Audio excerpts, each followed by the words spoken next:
ग्रामीण भागात शेतकऱ्यांसाठी स्वाभिमानी शेतकरी संघटना काम करत आली आहे। तसेच आता शहरी भागातील जनतेच्या न्याय हक्कांना वाचा फोडण्यासाठी पक्ष काम करणार आहे। त्याचबरोबर केंद्रीय लोकसेवा आयोगाने गेली अनेक वर्ष IPS परीक्षा घेतली नाही। त्याच्या निषेधार्थ 7 डिसेंबरला शेतकरी संघटनेच्या वतीनं निषेध मोर्चा काढण्यात येणार आहे। शेतकरी संघटनेचे खासदार राजू शेट्टी यांनी माहिती दिली। FRP एक रकमी मिळावी ही मागणी कायम आहे। त्यामुळे हप्त्याने FRP देण्यास सरकार तयार झालं तरी त्याला संघटनेच्या विरोध असल्याचंही राजू शेट्टी यांनी पत्रकारांशी बोलताना सांगितलं। स्वाभिमानी शेतकरी संघटनेच्या वतीने पुण्यात मेळावा संपन्न झाला। या मेळाव्याच्या वेळी कोल्हापूर जिल्हाध्यक्ष प्राध्यापक जलेंद्र पाटील, पुणे जिल्हाध्यक्ष प्राध्यापक राजेंद्र ढवाण पाटील, विद्यार्थी आघाडीचे पांडुरंग शिंदे, बापू करांडे, प्रवक्ते ॲडव्होकेट योगेश पांडे व्यासपीठावर यावेळी उपस्थित होते।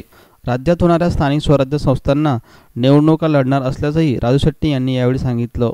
भविष्यातल्या धोरणाचं मला दिशादर्शन आपल्या समोर करायचं आहे आणि नवीन आलेल्या सगळ्या लोकांना मला या पक्षामध्ये स्वागत करत असताना कशासाठी आम्ही हा पक्ष स्थापन केला हे माझ्या आधीच्या वक्त्याने थोडंफार सांगितलेलं आहे।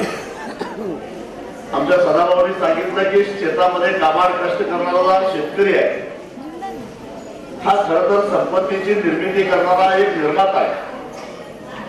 कारण शेती व्यवसाय एक असा व्यवसाय आहे की ज्या ठिकाणी शोषण होत नाही तर तिथं नवनिर्मिती होत असते, संपत्तीची निर्मिती होत असते।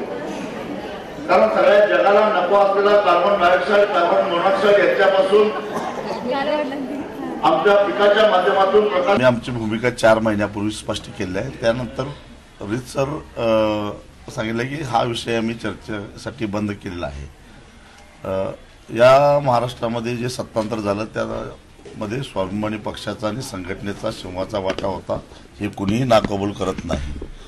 परंतु केवळ आमचे उमेदवार पराभूत झाले आणि म्हणून आमचं संख्याबळ नाही विधिमंडळात यासाठी जर का दुर्लक्ष आमच्याकडे केलं गेलं असेल तर आम्हाला काही बोलायचं नाही।